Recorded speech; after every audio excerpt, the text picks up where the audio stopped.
Hey everybody, Prepper Nurse 1 here. Today is Wednesday. It is March 9th, 2022. So after having the majority of the snow melting off and being gone, this is what we have today here at the homestead.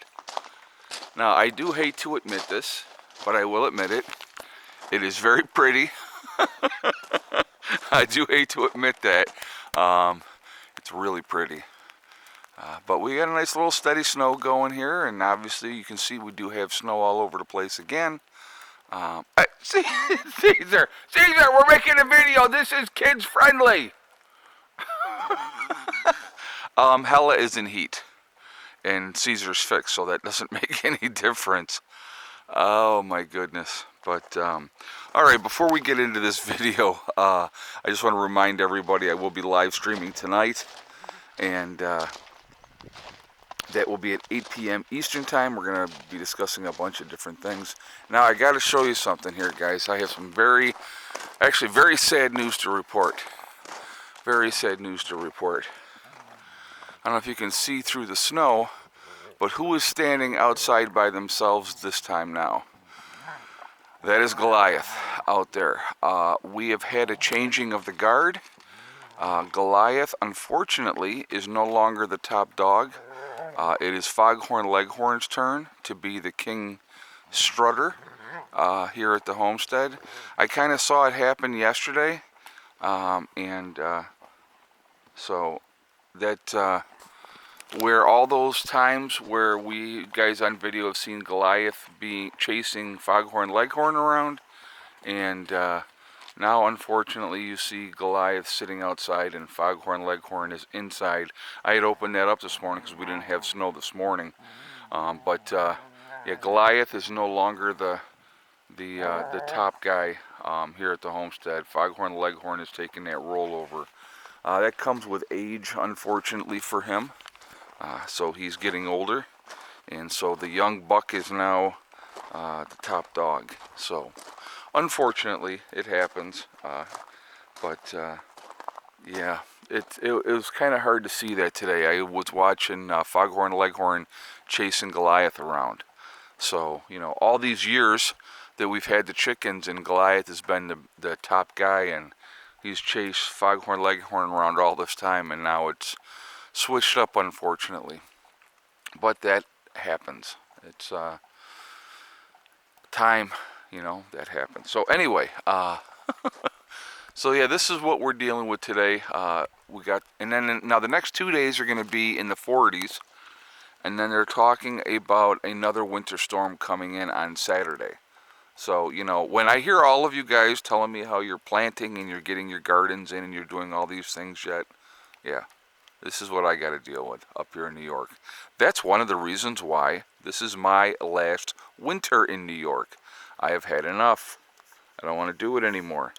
And we're not going to be, obviously, as you guys know, because we're going to be making our move to West Virginia this year. But, I mean, like I said, I do have to admit, it is very, very pretty. You know, all the snow on everything. It just really looks cool. But it's not what I want to deal with. Like I said, I've had enough. I'm ready for it all to be gone. And, you know, we're probably looking at the ground, I don't know, maybe inch and a half, maybe 2 inches, I don't know. But it's still, you know, the ground is still pretty wet, so a lot of it is melting as it hits. So we've maybe had 2 inches, but obviously, as you can see, it is still snowing. So, good times in New York. Oh, my goodness gracious. So, I don't know if you guys saw this, but Congress is trying to pass, oh man, I can't remember the exact number, but it's billions of military aid to send to Ukraine, right? Now, I want to talk about this, guys, for a second, because I think that this is really, really important. These a-holes, and that's exactly what they are, always have money for war. I mean, you look at, you know, Ukraine, you look at Iraq, you look at Afghanistan, the trillions of dollars that we have spent on war in foreign countries that we just end up leaving Nothing, and it all reverts back to the way it was, right, after we're gone. But yet we've spent trillions of dollars over there, but we are not taking care of things at home. I have a huge issue with it. I really, really do. When we have so many problems here on the home front in America that we are not dealing with, that the can is getting kicked down the road, that, this situation over in Ukraine is the latest distraction to keep the focus off what is happening at home. Doing things, again, the government, doing things without a game plan, that is also an issue. Also an issue. And not fun. Not fun at all. I think it's a terrible situation, and it just, and we're supposed to just accept it like, yep, okay, this is, because like right now, if you watch any of the news outlets, Putin is horrible, he's bad, he's this, he's that, he's the other thing. But let me ask you this, folks, okay? Let me ask you this. We got Mexico at our southern border. If foreign countries were coming in and arming up Mexico and giving them all kinds of weapons and all types of things like that, and militarizing that area of our southern border, or if they did it to Canada. We use Canada as an example as well. If all these other countries were coming in and arming up Canada, and we said, and realistically, and I want you to think about this, what is Putin asking for? He's asking for Ukraine to be demilitarized. He's asking for Ukraine not to be part of the European Union. Now, again, a free country, you shouldn't have the right to say what that country can do. But would we want, or would we allow, as the United States of America, somebody to build up on our foreign borders, or right on our borders? We wouldn't allow it either. And so, take a look at it from that perspective. Now, I'm not saying what Russia is doing is right. That is not what I am saying at all. I'm just saying, if the shoe was on the other foot, what would we do? That's what I'm saying. And I want you to look at from that perspective, but again, Russia has said that they'll stop the war if 4 conditions are met. Obviously, they want the Crimea back, the 2 places in northern Ukraine. They want them to be deemed as independent. They want Ukraine not to be part of NATO, and they also want Ukraine to be demilitarized. So those are their demands. They're probably not going to be met, obviously, and so things will continue, and hopefully things don't get worse. But we'll see what happens. But something to think about. Something to think about. But yet we're going to throw money. We're going to throw money once again. Into a war, into another thing that realistically, it's not the United States business. We shouldn't be getting into it. That's just my opinion. Just giving you my opinion, and we'll have to see what happens with it all. I don't think any of this is good. Us sending billions and billions of dollars over into that region, again, we have enough. We have enough issues here at home that we need to address and deal with. That we should not be, having to deal with that. So let's take care of our own. That's what I'm a big believer. We need to do that. We need to stop. We can't be the policeman of the world all the time. We can't save everybody. It's not how it works. We need to start saving ourselves at home. So I want to hear your feedback on this, guys. What do you think? Do you think that we need to be militarily involving ourselves with the situation over there? That's the first question.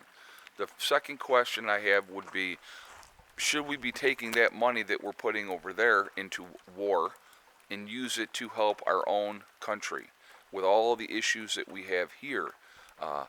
They better figure out what they're going to do to replace all this oil, because it's a huge percent or a huge amount of oil that is no longer going to be here, which is going to drive our prices up for everything. So, look at it realistically. That's what I try to do. I try to look at things realistically. We got a lot of problems here. A lot of problems here. A lot of things that need to be addressed, that need to be taken care of. And so, people better pay attention. They better pay attention. So, anyway, guys, I am going to get ready to jump off of here again. I'll be live streaming tonight at 8 p.m., so I would ask you to please join me then. Before I jump off, I just want to talk about my website real quick, preppernurse1.com. We have the Prepper Nurse One community there, which is a resource that we have set up for you guys to be able to connect with like-minded people. It is free to join. You do have to register, but there is no credit card information asked. And so once you're in, check out the message boards. Look for people in your state or your country to be able to connect with like-minded people. Again, we set that up for you guys, and hopefully you can find somebody that is in your location. Secondly, we have the Forefathers, which is the CBD and hemp store. Again, if you go to my website, preppernurse1.com, you will see their logo, the Forefathers logo. If you click on that, it will take you to their website. So definitely check that out as well. Again, it is, if you decide to make a CBD or hemp purchase over there, make sure you use the discount code PrepperNurse1, and you will save yourself 15% on your purchase. All right. Last thing on my website we have is the Legacy Freeze-Dried Foods. Again, preppernurse1.com. You go in, you click on store, it drops down, you will see the Legacy Foods. You click on that, it will take you to the store within the website. Once you're in there, you can see we got 25-year shelf life, GMO-free, gluten-free options available as well. It is also vegetarian, and there are beef and chicken options that can be purchased separately. They're all stocked up right now. It's a good time to take advantage of that, and hopefully, you can do that, and then we'll go from there. All right. So that's what I got for there. I will see you guys all tonight at 8 o'clock. I don't know what the topic's going to be yet, but we'll figure that out. So hopefully we'll have a good discussion. Remember, folks, we are all in this together. We are one race called the human race. If we could figure that out and not trying to fight and kill each other all the time, that would be wonderful. We could accomplish so much more if we ended up coming together and working together. Also remember to hug and kiss the ones that you love. Tell them every single day. Tomorrow is not guaranteed. We never know what's going to happen in life, so it's really important that we tell the people that we care about every day how we feel. Last but not least, STD. Step, thing, and day. One step at a time, one thing at a time, and one day at a time. Whatever you're trying to accomplish, whatever you're trying to do, you can do it. The only person that's going to stop you from reaching your goals is you. That's it, nobody else. Stay positive, stay away from the negativity, and you're going to be just fine. All right? I will see you all tonight. I hope everybody has a wonderful day. Prepper Nurse 1, out for now.